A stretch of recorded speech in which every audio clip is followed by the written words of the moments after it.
Hello बच्चों, तो ये हमारा लास्ट लेक्चर है हमारा कैश फ्लो स्टेटमेंट का। कल मैंने आपको क्वेश्चन 55, 56 और 57 दिया था।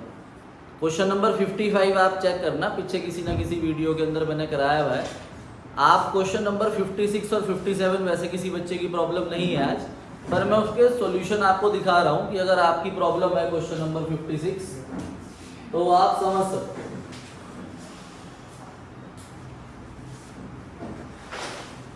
क्वेश्चन नंबर 57 पे आ जाओ। क्वेश्चन नंबर 57 में ठीक है, हमें कैश फ्लो स्टेटमेंट बनाना है। Increase in equity share capital दे रखा है, तो आपको पता है भाई इक्विटी शेयर कैपिटल आपका फाइनेंसिंग एक्टिविटी के अंदर आता है और इंटरिम डिविडेंड पेड है, ये दो जगह जाता है। ऑपरेटिंग एक्टिविटी में नेट प्रॉफिट बिफोर टैक्स में ऐड होता है और फाइनेंसिंग एक्टिविटी में माइनस हो जाता है। उसके बाद हमारे पास ट्रांसफर टू जनरल रिजर्व है, ये भी हमारा नेट प्रॉफिट बिफोर टैक्स निकालने के लिए यूज होता है। परचेज ऑफ बिल्डिंग है, ये इन्वेस्टिंग एक्टिविटी के अंदर माइनस हो जाएगा। अब नीचे करंट एसेट्स और करंट लायबिलिटी दे रखी है, तो सबसे पहले कैश एट बैंक है, तो कैश एट बैंक को तो हम इग्नोर कर देते हैं। कल आपको बताया था कैश एंड कैश इक्विवेलेंट होता है, तो ये तो आंसर है हमारा। उसके बाद हमारे पास ट्रेड रिसीवेबल है। ट्रेड रिसीवेबल जो है उनकी वैल्यू क्या हो रही है, इंक्रीज हो रही है, तो ये आपका ऑपरेटिंग एक्टिविटी के अंदर जाएगा। उसके बाद हमारे पास ट्रेड पेबल है, ये भी ऑपरेटिंग एक्टिविटी में जाएगा। आउटस्टैंडिंग वेजेस है, ये भी ऑपरेटिंग एक्टिविटी में जाएगा। पर जो हमें प्रॉफिट एंड लॉस के बैलेंस दे रखे हैं, ये हमारा नेट प्रॉफिट बिफोर टैक्स निकालने के लिए यूज होता है।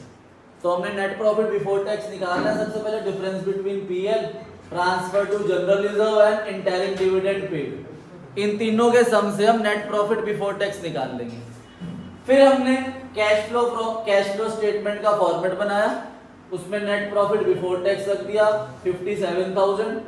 फिर अगली हेडिंग होती है एडजस्टमेंट ऑफ नॉन कैश और नॉन ऑपरेटिंग आइटम्स, और उसमें हमें कोई डिटेल गिवन ही नहीं है। तो फिर हम सीधा सिर्फ ये वाली आइटम है हमारे पास, less increase in current asset and decrease in current liability, तो outstanding wages, trade pay receivable और ट्रेड पेबल माइनस करेंगे, तो cash flow from operating activity का आपके पास आंसर आ जाएगा। फिर cash flow from investing activity के अंदर सिर्फ परचेज ऑफ बिल्डिंग है, और cash flow from financing activity के अंदर शेयर कैपिटल है, और ये इंटरिम डिविडेंड पेड है। तो अब इन तीनों का आप सम करोगे तो वो आपका कैश और बैंक के डिफरेंस से मैच हो जाएगा। ठीक है भाई, तो ये क्वेश्चन नंबर 57 है। क्वेश्चन नंबर 56 में आ जाओ। क्वेश्चन नंबर 56 भी बहुत इजी है। इसमें ओपनिंग कैश दे रखा है आपको 10,000, क्लोजिंग कैश 12,000, तो 2,000 रुपये हमारा आंसर होगा ऑपरेटिंग, इन्वेस्टिंग और फाइनेंसिंग का, जो हम net increase in cash and cash equivalent के नेम से लास्ट में लिखते हैं। तो अब डिक्रीज इन ट्रेड रिसीवेबल, ये ऑपरेटिंग एक्टिविटी में ऐड हो जाएगा। इंक्रीज इन ट्रेड पेबल, ये भी ऑपरेटिंग एक्टिविटी के अंदर ऐड हो जाएगा। सेल ऑफ मशीनरी, ये इन्वेस्टिंग एक्टिविटी के अंदर ऐड होगा। रिडम्पशन ऑफ डिवेंचर आपका फाइनेंसिंग एक्टिविटी के अंदर माइनस हो जाएगा। फिर net profit for the year 20,000 दे रखा है, तो 20,000 नेट प्रॉफिट सबसे ऊपर रखेंगे। उसके बाद ये ट्रेड रिसीवेबल और ट्रेड पेबल की आइटम्स को ऐड करेंगे, आंसर आ जाएगा हमारा कैश फ्लो फ्रॉम ऑपरेटिंग का, फिर इन्वेस्टिंग और फाइनेंसिंग। तो ये दो क्वेश्चन थे 56 और 57। अब आपको मैंने एक चीज समझानी है जिसका नाम है एक्स्ट्रा ऑर्डिनरी आइटम्स। याद है स्टार्टिंग में हमने जब ऑपरेटिंग एक्टिविटी करी थी तो मैंने ऑपरेटिंग एक्टिविटी के सारे क्वेश्चंस आपको कराए थे, बस क्वेश्चन नंबर 14 नहीं कराया था, क्योंकि क्वेश्चन नंबर 14 के अंदर एक्स्ट्रा ऑर्डिनरी आइटम्स है, तो उनका ट्रीटमेंट सीखना हमें। देखो, आपको मैंने सबसे पहले एक चीज याद करा रखी है, या फिर आपने समझी भी है, कि सबसे पहले अगर हमें क्वेश्चन शुरू करना होता है तो हम नेट प्रॉफिट बिफोर टैक्स निकालते हैं। तो नेट प्रॉफिट बिफोर टैक्स निकालने के लिए मैंने आपको याद करा रखा है कि 5 आइटम्स जो है वो ऐड होगी और एक आइटम माइनस होगी, रिफंड ऑफ टैक्स। तो 5 आइटम्स अगर मैं दोबारा आपसे बोलूं तो वो क्या है, डिफरेंस बिटवीन पीएल, फिर ट्रांसफर टू रिजर्व्स कह लो, फिर provision for tax current year का या provision for tax made, propose dividend कौन से ईयर का, प्रीवियस ईयर का, इंटरिम डिविडेंड पेड कौन से ईयर का, इंटरिम डिविडेंड पेड सिर्फ एक ही फिगर होती है, ठीक है भाई, वो ना करंट ईयर होता है ना प्रीवियस ईयर होता है। फिर हम लेस कर देते थे रिफंड ऑफ टैक्स। पर अब इसमें एक चीज और ऐड होगी या माइनस भी हो सकती है, उसका नाम है एक्स्ट्रा ऑर्डिनरी आइटम्स। तो अब जो आपका नेट प्रॉफिट बिफोर टैक्स का जो फॉर्मेट है वो इंक्रीज हो जाएगा।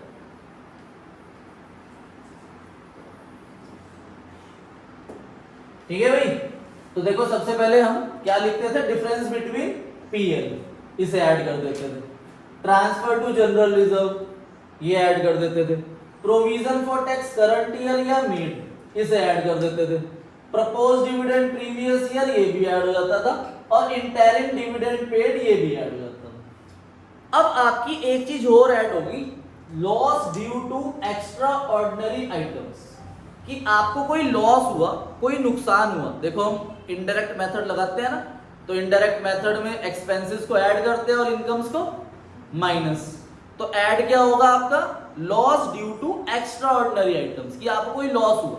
सर ये एक्स्ट्रा ऑर्डिनरी आइटम्स क्या होती है? एक्स्ट्रा ऑर्डिनरी आइटम्स वो आइटम्स होती है जो बिजनेस से इंसिडेंटल नहीं है, जुड़ी हुई नहीं है, पर वो कभी भी हो सकती है। जैसे लॉस बाय फायर, ठीक है, लॉस ड्यू टू एक्सीडेंट, या loss due to natural calamities, ठीक है भाई, या लॉस ड्यू टू अर्थक्वेक। अगर ऐसा कोई लॉस हो जाता है जो अब तक हमें किसी भी क्वेश्चन के अंदर गिवन नहीं था, पर क्वेश्चन नंबर 14 में है, तो अभी हम क्वेश्चन नंबर 14 करेंगे, तो वो भी आपका नेट प्रॉफिट बिफोर टैक्स में ऐड हो जाएगा, loss due to extraordinary items. जैसे कि example loss by fire, theft या एक्सीडेंट, ठीक है। और माइनस हो जाता है आपका income through extraordinary items, या आपको गेन हुआ या कोई इनकम हुई एक्स्ट्रा ऑर्डिनरी आइटम से, तो वो माइनस हो जाएगी। और रिफंड ऑफ टैक्स भी माइनस होता था, तो हमारा नेट प्रॉफिट बिफोर टैक्स आता था। पर ये जो एक्स्ट्रा ऑर्डिनरी आइटम्स है ना, जो यहाँ पर ऐड हो रही है या माइनस हो रही है, ये ऐड भी होएगी और अपनी जगह पे जाके, जगह मतलब देखो हमारे पास कैश फ्लो स्टेटमेंट में 3 जगह है, ऑपरेटिंग एक्टिविटी, इन्वेस्टिंग एक्टिविटी और फाइनेंसिंग एक्टिविटी। तो जिस चीज से रिलेटेड है वहां पर जाकर ये माइनस भी होगा। जैसे यहां पर आपने loss due to extraordinary item net profit before tax में ऐड कर दिया। अब आपको देखना ये लॉस किससे हुआ। जैसे मान लो आपका लॉस ड्यू टू मशीन हो गया, कि मशीन में आग लग गई, या मशीन खराब हो गई, या अर्थक्वेक आया और उसमें मशीन खराब हो गई। तो मशीन, अब आप बताओ मुझे कौन सी एक्टिविटी में जाती थी? परचेज सेल, इन्वेस्टिंग में। तो एक तो यहाँ पर आ गया loss due to extraordinary item. तो जब अगर ये मशीन के थ्रू लॉस है तो ये कहां पर जाएगा? दूसरा इन्वेस्टिंग एक्टिविटी के अंदर। आई बात समझ में? अब मान लो लॉस इन्वेंट्री में हो गया, गुड्स में हो गया, कि गुड्स जल गए, तो अब बताओ गुड्स और इन्वेंट्री कहां जाती है? ऑपरेटिंग में। तो ये ऑपरेटिंग एक्टिविटी के अंदर जाके माइनस होगा, ठीक है भाई। तो अगर loss due to extraordinary item है तो वो यहां पर ऐड हो जाएगा, और फिर जिस रिलेटेड एक्टिविटी से ये है, अगर ऑपरेटिंग एक्टिविटी से है तो उसके लास्ट में माइनस होगा, और अगर ये इन्वेस्टिंग एक्टिविटी है तो उसमें माइनस हो जाएगा। ऐसे अगर मान लो इनकम हुई एक्स्ट्राऑर्डिनरी आइटम्स के थ्रू, तो यहां पर ऐड करेंगे माइनस करेंगे नेट प्रॉफिट बिफोर टैक्स में। अब ये इनकम मान लो ऑपरेटिंग से रिलेटेड हुई, जैसे इंश्योरेंस क्लेम रिसीव हुआ। अब जैसे मान लो कि भाई आपको लॉस हुआ था इन्वेंट्री में, अब वो इन्वेंट्री की आपने इंश्योरेंस करा रखी थी, अब वो इंश्योरेंस का हमें क्लेम मिल गया, तो वो इंश्योरेंस क्लेम हमें इन्वेंट्री का मिला ना, तो इन्वेंट्री कहाँ जाती है? ऑपरेटिंग में। तो ऑपरेटिंग एक्टिविटी के लास्ट में ऐड हो जाएगा। पर अगर मान लो मशीन का इंश्योरेंस क्लेम मिला या बिल्डिंग का इंश्योरेंस क्लेम मिला, तो मशीन और बिल्डिंग कौन सी एक्टिविटी में जाती थी? इन्वेस्टिंग। तो वो इन्वेस्टिंग में जाके प्लस हो जाएगी। बस ये बात याद रखनी है, एग्जाम के अंदर ऐसा कभी आया नहीं है, पर एग्जाम के छोड़ के हम यह तो नहीं है ना, बुक के अंदर सारी चीजें तो सबको कवर करना। तो जैसे हम क्वेश्चन नंबर 14 पे आओ अपनी बुक में, तो क्वेश्चन नंबर 14 के अंदर हमारे पास, ध्यान से रीड करो, पेज नंबर 6.116। तो पहले हम पूरे क्वेश्चन को रीड करके देखेंगे उसमें एक्स्ट्रा ऑर्डिनरी आइटम्स है भी या नहीं, ठीक है भाई। तो हमारे पास एक्स्ट्रा ऑर्डिनरी आइटम्स के लिए पहले हम रीड कर लेते हैं पूरा क्वेश्चन। तो क्वेश्चन नंबर 14 में सबसे पहले बैलेंसिंग स्टेटमेंट ऑफ पीएल, ये तो आपको पता है नेट प्रॉफिट बिफोर टैक्स के लिए यूज होता है। फिर ट्रांसफर टू रिजर्व है, ये भी कहां जाता है? नेट प्रॉफिट बिफोर टैक्स में। प्रोविजन फॉर टैक्स मेड है, मेड भी कहाँ जाता है, नेट प्रॉफिट बिफोर टैक्स में। डेप्रिसिएशन कहाँ जाता है, ऑपरेटिंग एक्टिविटी के अंदर। पेटेंट्स रिटर्न ऑफ भी कहाँ जाते हैं, ऑपरेटिंग एक्टिविटी के अंदर। Gain on sale of machine भी कहाँ जाता है, ऑपरेटिंग एक्टिविटी में। Decrease in current asset, operating activity. Decrease in creditor, operating activity. Increase in outstanding expense, current liability है, ऑपरेटिंग एक्टिविटी। अब आ गया देखो, loss of inventory due to fire. अब इन्वेंट्री के थ्रू लॉस हुआ तो देखो ये एक्स्ट्रा ऑर्डिनरी आइटम है, तो एक तो नेट प्रॉफिट बिफोर टैक्स में ऐड होगा। अब इन्वेंट्री बताओ किसका पार्ट है, ऑपरेटिंग का, तो ऑपरेटिंग एक्टिविटी के लास्ट में माइनस भी हो जाएगा। अब आप में से बहुत सारे बच्चे बोलेंगे सर इसे हम यहाँ ऐड भी कर रहे हैं और यहाँ माइनस भी कर रहे हैं, तो इसका इफेक्ट तो क्या हो गया, जीरो। पर हमें शो करना है, ठीक है। आप ये नहीं बोल सकते कि सर आंसर पे तो इसका इफेक्ट ही नहीं पड़ेगा अगर हम इसे इग्नोर भी कर देते हैं तो, पर एग्जाम के अंदर मार्क्स डिडक्ट हो जाएंगे, ठीक है। अब उसके बाद इनकम टैक्स पेड है, तो टैक्स पेड आपका ऑपरेटिंग एक्टिविटी के लास्ट में ही माइनस होता है। तो अब हम क्वेश्चन नंबर 14 में सबसे पहले ये बनाते हैं, नेट प्रॉफिट बिफोर टैक्स। करो भाई।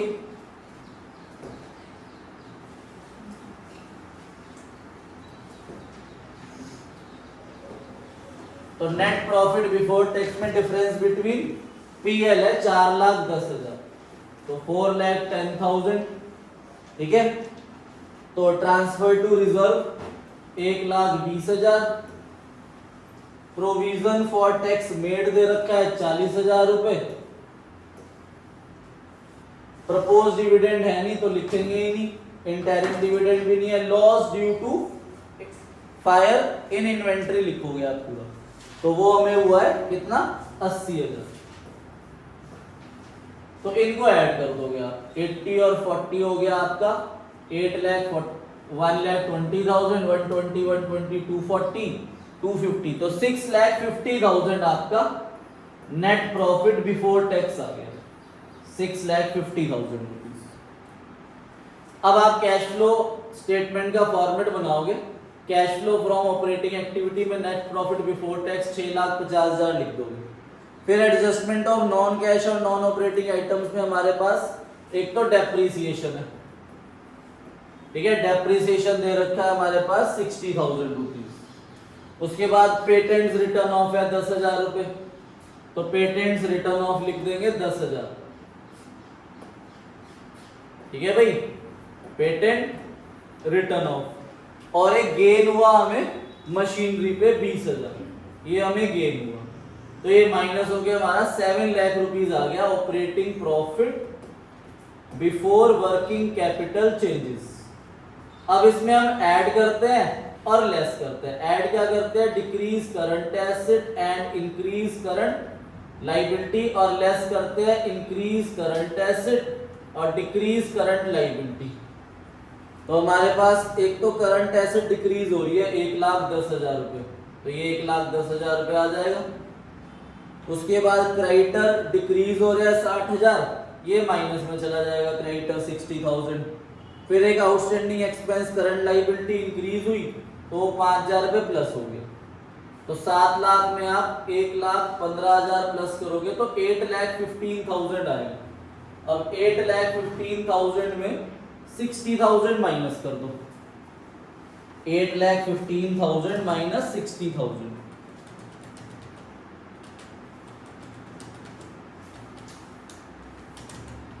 तो 7,55,000 आ गया आपका यहाँ पर कैश जनरेटेड फ्रॉम ऑपरेशन। तो कैश जनरेटेड फ्रॉम ऑपरेशन आ गया आपका 755। अब इसे माइनस कर दोगे आप, सबसे पहले तो ये वो माइनस हो जाएगा आपका इनकम टैक्स पेड जो क्वेश्चन में दिया हुआ है, और यही चीज माइनस हो जाएगी यहाँ पर 80,000 रुपीज, तो माइनस 50,000 माइनस 80,000,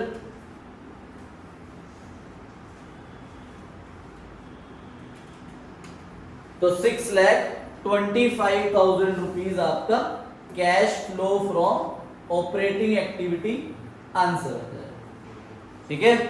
तो एक ही इलस्ट्रेशन है इससे रिलेटेड आपके पास, इलस्ट्रेशन नंबर 14 या 15 होगी, वो ट्राई कर लेना, ठीक है। अनसॉल्व्ड क्वेश्चन में आपका एक क्वेश्चन रह रहा है, क्वेश्चन नंबर 44।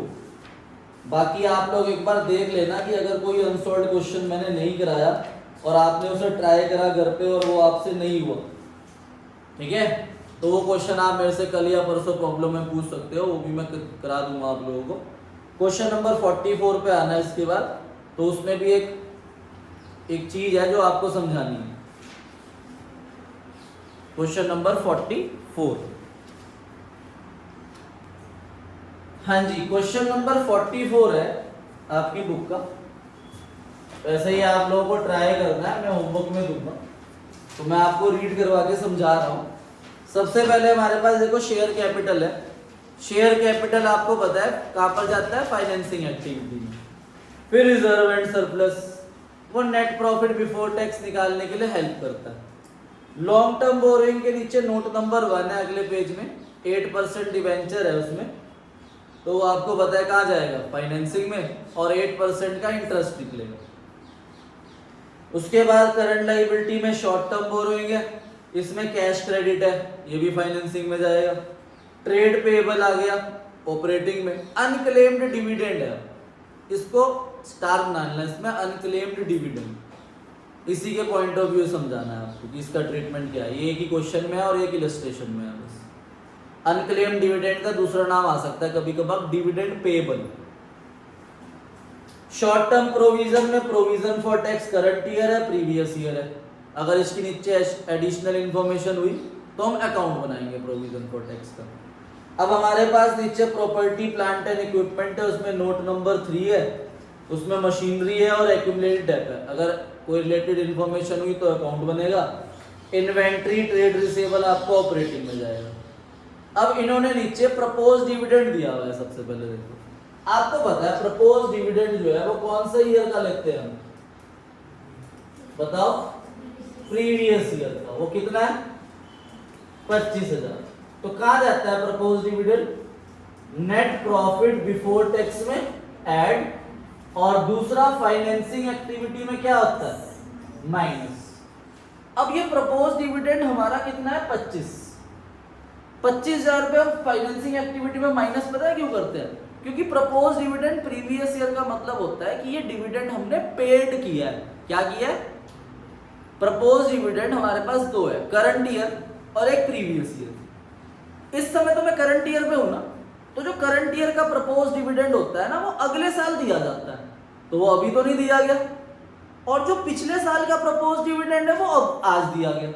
तो अभी बताओ कौन सा डिविडेंड दिया गया, पिछले साल का। इसीलिए इसे ऑपरेटिंग में ऐड कर देते हैं, क्योंकि ये ऑपरेटिंग का पार्ट नहीं है। Net profit before tax means operating, और ये किसका पार्ट है, फाइनेंसिंग का। इसलिए फाइनेंसिंग में क्या करते हैं, माइनस। ठीक है भाई, आई बात समझ में। पर क्वेश्चन के अंदर करंट लायबिलिटी में लिखा हुआ है अनक्लेम्ड डिविडेंड 2,000 रुपए। इसका मतलब क्या है कि जो प्रपोज डिविडेंड हमें कितना पे करना था, 25, उसमें से 2,000 रुपए अनक्लेम्ड है। मतलब मैंने तुम सबको बोला कि मैं तुम सबको डिविडेंड दूंगा, कितना, 25,000। ठीक है भाई, तुम सबको दूंगा, पर कल दूंगा। अब मान लो कल जो है रोहिणी और मुस्कान एब्सेंट हो गए, तो इनका डिविडेंड क्या मैंने दिया, नहीं दिया ना, तो अभी वो अनक्लेम्ड पड़ा है। तो 25,000 में से 2,000 रुपए डिविडेंड मैंने नहीं दिया, तो मैंने अभी पेड कितना करा, 23। तो जब मैं फाइनेंसिंग एक्टिविटी में माइनस करूंगा तो यहाँ 23,000 माइनस होगा, बस 25,000 पूरा माइनस नहीं होगा। तो बस ये पॉइंट आपको याद रखना है। ऐड तो यहाँ पर 25,000 ही हो जाएगा नेट प्रॉफिट बिफोर टैक्स में, क्योंकि पूरा डिविडेंड इतना था, पर पेड कितना करा, सिर्फ 23। तो जो फाइनेंसिंग एक्टिविटी में माइनस होगा तो वो पेड होता है एक्चुअल में, जो पेड करा। अभी तक हम ये एज्यूम करते थे कि सारा का सारा पेड करा है, पर इस क्वेश्चन में साफ साफ बता दिया कि 2,000 हमने पेड नहीं करा, वो अभी भी अनक्लेम्ड में पड़ा है। तो इसका मतलब हमने पेड सिर्फ 23,000 करा, तो फाइनेंसिंग में 23,000 रुपए माइनस हो। उसके बाद पॉइंट नंबर 2 में हमें प्रोविजन फॉर टैक्स अकाउंट बनाना है, तो बना देते हैं भाई, प्रोविजन फॉर टैक्स अकाउंट।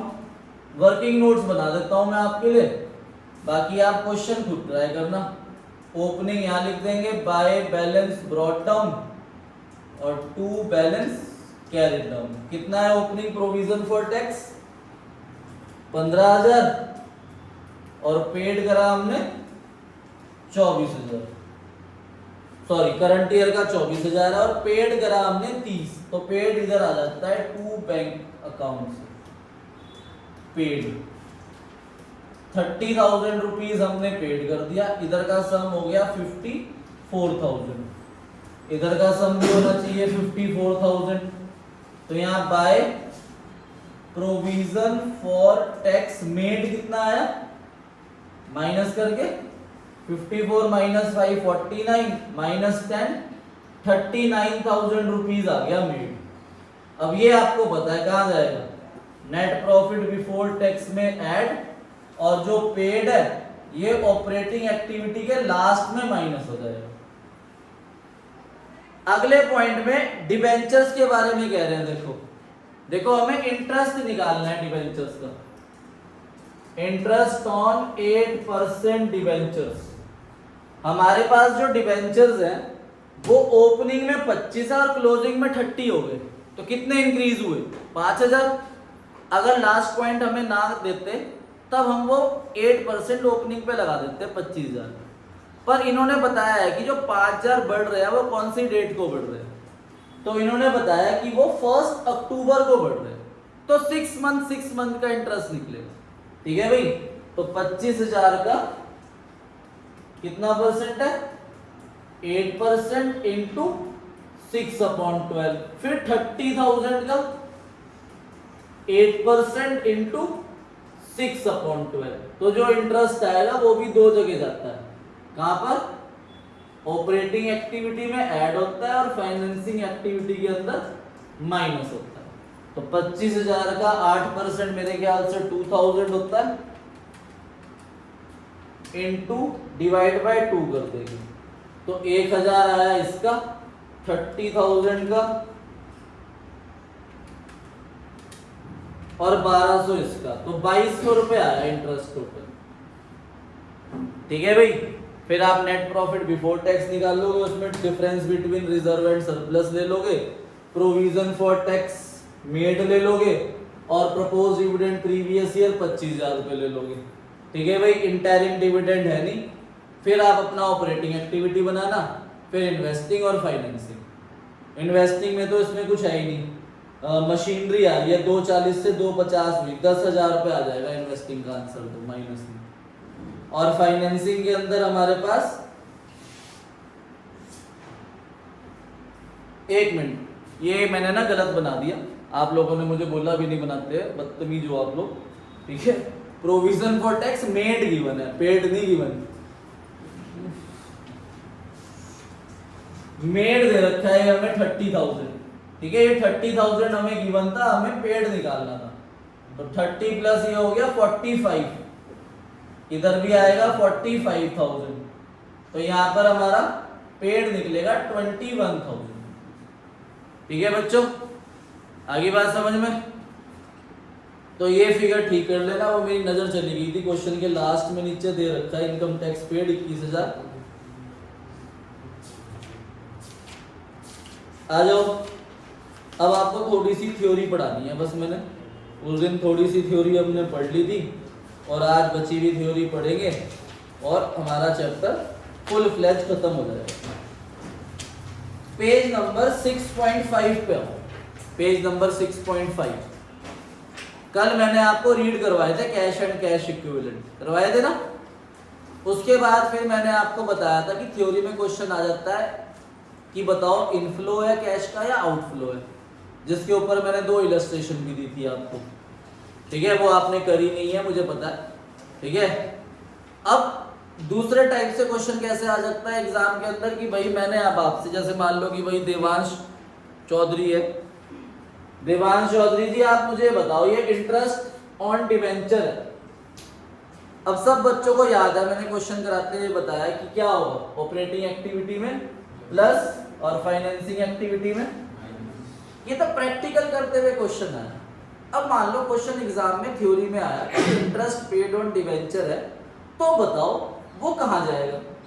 तो देवांश चौधरी को याद था, उसने लिख दिया ऑपरेटिंग में प्लस होगा और फाइनेंसिंग एक्टिविटी के अंदर माइनस होगा, वहीं पर इसको 0 मिल जाएगा। क्यों? क्योंकि क्वेश्चन के अंदर ऑपरेटिंग और फाइनेंसिंग नहीं पूछ रहा है, वो ये पूछ रहा है कि कौन सी एक्टिविटी का पार्ट है। अब ये कंफ्यूज है कि मैं ऑपरेटिंग लिखूं या इन्वेस्टिंग लिखूं, क्योंकि दोनों में ही जा रहा है। तो आपको ये चीज मेन समझनी है कि ये ऑपरेटिंग का पार्ट है या फाइनेंसिंग का। तो इंटरेस्ट पेड जो है वो फाइनेंसिंग एक्टिविटी का पार्ट होता है, तो सर हम इसे ऑपरेटिंग में ऐड क्यों करते हैं? तो मैंने आपको कल भी बताया था कि जब हम क्वेश्चन करते हैं तो यहाँ पर हेडिंग क्या है, non cash and non operating items. तो यहाँ पर जो मैंने आइटम्स आपको लिखवाई हुई है वो सारी नॉन ऑपरेटिंग है, ऑपरेटिंग तो मैंने अब तक आपको लिखवाई ही नहीं। पर एग्जाम के अंदर क्वेश्चन आएगा ऑपरेटिंग एक्टिविटी बताओ, तो सर ऑपरेटिंग तो आपने लिखवाई ही नहीं ना, आपने बताई, आपने सारी चीजें कौन सी बताई, नॉन ऑपरेटिंग। क्योंकि मेथड कौन सा था, इनडायरेक्ट। जैसे मान लो कि भाई मेरे पास टोटल प्रॉफिट, उस टोटल प्रॉफिट में से अगर मैं नॉन ऑपरेटिंग हटा दूंगा तो बचा हुआ प्रॉफिट कौन सा होगा, ऑपरेटिंग। तो मैं ये वही कर रहा हूं, मेरे पास टोटल प्रॉफिट है, उसमें से मैं नॉन ऑपरेटिंग हटा रहा हूं, तो बचा हुआ क्या हो जाएगा। तो मैंने ऑपरेटिंग एक्टिविटी से इंटरेस्ट को हटाया है। ये क्या करा है, इंटरेस्ट को हटाया है, क्योंकि इंटरेस्ट ऑलरेडी माइनस हो रखा होगा प्रॉफिट में से। तो अगर मैं उसे वापस ऐड कर दूंगा तो उसका इफेक्ट क्या हो जाएगा, 0। और वो फाइनेंसिंग का पार्ट है, इसलिए वहां जाके उसे माइनस करना। तो हमें बेसिकली ये समझना है कि ऑपरेटिंग एक्टिविटी होती कौन सी है थ्योरेटिकल के लिए। ऑपरेटिंग का मतलब होता है मेन कोर्स ऑफ बिजनेस, कि मेरे बिजनेस का मेन काम क्या है। अगर हम आईटीसी लिमिटेड की बात करें तो आईटीसी लिमिटेड एक मैन्युफैक्चरिंग कंपनी है, तो उसका मेन सोर्स ऑफ इनकम क्या है, मेन ऑपरेटिंग इनकम क्या है, कि वो टबैको प्रोडक्ट सेल करती है या फिर वो गुड्स भी बेचती है ना। उसका आईटीसी का आशीर्वाद का आटा भी आता है, बिस्किट्स भी आते हैं, तो एफएमसीजी प्रोडक्ट वो बनाती है, ठीक है भाई। तो ये उसकी मेन सोर्स ऑफ एक्टिविटी है। पर हम उसकी ऑपरेटिंग एक्टिविटी अगर बनाएंगे तो हम उसमें ऑपरेटिंग थोड़ी लेंगे, कौन सी लेंगे, नॉन ऑपरेटिंग। तो हमें ऑपरेटिंग आइटम्स समझनी है। तो आओ पेज नंबर 6.5 पे देखो, नीचे लिखा हुआ है cash flow from operating activity क्या होती है। Operating activity are the main revenue generating activity of an enterprise, as such they include cash flow from those transaction and event which enter into the ascertainment of operating profit. तो वो transactions लेनी है जो operating profit निकालने के लिए use होती है। जैसे कि first point, cash received from sale of goods and rendering services. भाई गुड्स बेचूंगा या सर्विसेज दूंगा, उससे जो मेरे को पैसा मिलेगा वो मेरी ऑपरेटिंग है। और वो हम यहाँ नहीं लिखते, क्यों, क्योंकि यहाँ हम कौन सी आइटम्स लिखते हैं, नॉन ऑपरेटिंग, ठीक है भाई। ऐसे ही कैश रिसीव्ड फ्रॉम रॉयल्टी या कमीशन या अदर रेवेन्यू मिल रही है।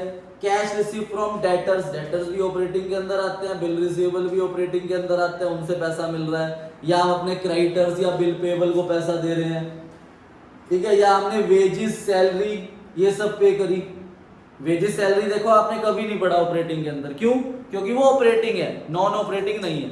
रेंट पेड भी नहीं पढ़ा आपने, कहीं पढ़ा रेंट पेड, नहीं, क्योंकि रेंट पेड भी ऑपरेटिंग होता है। रेंट रिसीव्ड जरूर पढ़ा था, रेंट रिसीव्ड ऑपरेटिंग नहीं होता था, इसलिए ऑपरेटिंग में से क्या कर देते थे, माइनस, और इन्वेस्टिंग में क्या करते थे, प्लस, ठीक है। तो cash payment to refund of income tax. अच्छा देखो, इनकम टैक्स जो होता है ना वो ऑपरेटिंग का पार्ट है। इसके अलावा एक बार एग्जाम के अंदर ना आ गया था डिविडेंड टैक्स। कौन सा टैक्स, डिविडेंड टैक्स, या फिर एसेट का टैक्स। एसेट का टैक्स को बोलते हैं कैपिटल गेन टैक्स। तो क्या डिविडेंड ऑपरेटिंग का पार्ट है, किसका पार्ट होता है डिविडेंड, फाइनेंसिंग का, इसलिए डिविडेंड टैक्स भी कहां जाएगा, फाइनेंसिंग में। एसेट्स कहां जाती है, इन्वेस्टमेंट में, तो इन्वेस्टमेंट का टैक्स भी कहां जाएगा, इन्वेस्टिंग के अंदर। अब इनकम टैक्स क्या होता है, मेन बिजनेस से जो मैं कमा रहा हूं उस पर सरकार को टैक्स दूंगा, इसलिए इनकम टैक्स कहां आता है, ऑपरेटिंग के अंदर। तो रिफंड ऑफ टैक्स अगर सिंपल लिखा है तो वो ऑपरेटिंग है। अगर वो स्पेसिफिकली बता दे कि ये टैक्स कौन सा है, इन्वेस्टमेंट का है, या फिर ये टैक्स डिविडेंड का है या शेयर्स का है, तो वो कहां जाएगा, इन्वेस्टिंग या फाइनेंसिंग के अंदर। तो मेन ऑपरेटिंग से ही रिलेटेड चीज समझ ली थी आप। आगे जो अगले पेज में लिखा हुआ है इन्वेस्टिंग एक्टिविटी या फाइनेंसिंग, वो आप ऑलरेडी पढ़ चुके हो। इन्वेस्टमेंट में तो डायरेक्ट मेथड लगता है ना, सिर्फ ऑपरेटिंग के अंदर लगता है इनडायरेक्ट मेथड। इसलिए ऑपरेटिंग की थ्योरी पढ़ते हुए हम ऑपरेटिंग चीजें पढ़ेंगे, पर जब क्वेश्चन करेंगे तो नॉन ऑपरेटिंग चीजें पढ़ेंगे। इसलिए ऑपरेटिंग की थ्योरी बड़ी इंपॉर्टेंट है। अभी तक हमने जितने भी क्वेश्चन करे उसमें हमने सब चीज कौन सी चीजें ढूंढी, नॉन ऑपरेटिंग नॉन ऑपरेटिंग, पर जब हम थ्योरी पढ़ेंगे ऑपरेटिंग की तो हम उसमें ऑपरेटिंग चीजें पढ़ेंगे, इसलिए उसका थ्योरी में क्वेश्चन होने की चांसेस गलत हो जाती है। Got it. अब इसके नीचे एक बॉक्स बना रखा है इंपॉर्टेंट नोट। अब उसके अंदर लिखा हुआ है फाइनेंशियल कंपनी और नॉन फाइनेंशियल कंपनी। सर ये क्या होती है? अब देखो भाई ध्यान से, फाइनेंसिंग कंपनी और नॉन फाइनेंसिंग कंपनी की बात करते हैं। ठीक है भाई, नॉन फाइनेंसिंग कंपनी और फाइनेंसिंग कंपनी। तो फाइनेंसिंग कंपनी के अंदर हम बैंक्स को लेते हैं और नॉन फाइनेंसिंग कंपनी में हम मैन्युफैक्चरिंग कंपनीज लेते हैं। अब फाइनेंसिंग कंपनी होगी बैंक्स, म्यूचुअल फंड। ठीक है भाई, अब बैंक का काम क्या होता है? लोगों से पैसा लेना, उसे डिपॉजिट्स बोलते हैं, और जिन्हें पैसे की जरूरत है उन्हें उधार देना। ठीक है भाई, पर जो मैन्युफैक्चरिंग कंपनी या नॉन फाइनेंसिंग कंपनी होती है उनका ये काम नहीं होता। उनका काम क्या होता है? सर्विसेज देना या फिर गुड्स बेचना, उससे पैसे कमाना। ठीक है भाई, तो अब तक हमने जितने भी क्वेश्चन बुक के करे हैं वो सारे नॉन फाइनेंसिंग कंपनी के थे। थ्योरी में क्वेश्चन आता है फाइनेंसिंग कंपनी और नॉन फाइनेंसिंग कंपनी। अब ध्यान से देखना भाई, ध्यान से मेरी बात सुनना। एक बैंक है, उस बैंक का काम ही क्या है? लोगों को पैसा उधार देना और उनसे क्या कमाना? इंटरेस्ट। तो अब वो जो लोगों को पैसा दे रहा है लोन के फॉर्म में, उससे जो वो इंटरेस्ट कमाएगा, तो अब बताओ क्या वो इंटरेस्ट उसका ऑपरेटिंग है या नॉन ऑपरेटिंग है? ऑपरेटिंग। तो वैसे अगर मैं नॉन फाइनेंसिंग की बात करूं तो इंटरेस्ट रिसीव्ड कहां लिखते थे?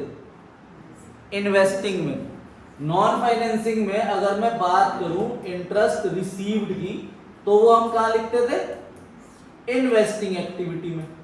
पर अगर मैं फाइनेंसिंग कंपनी की बात करूं और इसे इंटरेस्ट रिसीव्ड होगा, तो उसके लिए वो कौन सी एक्टिविटी है? Operating activity. ठीक है भाई, ऐसे ही अब ये लोन ले भी सकती है बैंकिंग कंपनी। तो अगर हम लोन लेंगे तो हम इंटरेस्ट को क्या करेंगे? बताओ, पेड। तो इंटरेस्ट जो हम पेड करेंगे वो भी क्या हुआ? ऑपरेटिंग। ठीक है भाई, और इसमें जो हम इंटरेस्ट पेड करते थे वो कहां लिखते थे? फाइनेंसिंग। तो आपको ये दो चीजों का डिफरेंस समझना है। ठीक है भाई, फाइनेंसिंग कंपनी का तो काम ही यही है ना, तो उसको जो इंटरेस्ट मिलेगा वो इंटरेस्ट पेड करेगा, वो कहां जाएगा? ऑपरेटिंग में। पर नॉन फाइनेंसिंग कंपनी जिसके हमने सारे क्वेश्चन करे हैं उसमें interest received, interest paid, dividend paid, ये सब कहां जाएगा? इन्वेस्टिंग या फाइनेंसिंग। तो यही चीज उस बॉक्स में लिखी हुई है, ध्यान से रीड करो। In case of financial enterprise such as bank, mutual fund, company cash outflow and cash inflow arising from purchase और सेल ऑफ सिक्योरिटी। क्योंकि उनका काम ही क्या है? अच्छा, आप किसी बैंक को पैसे देते हो तो क्या बैंक वो अपनी जेब में ही रख के घूमता है या वो कहीं इन्वेस्ट कर देता है उन्हें, और वो उससे ज्यादा रिटर्न कमाता है और हमें कम रिटर्न देता है?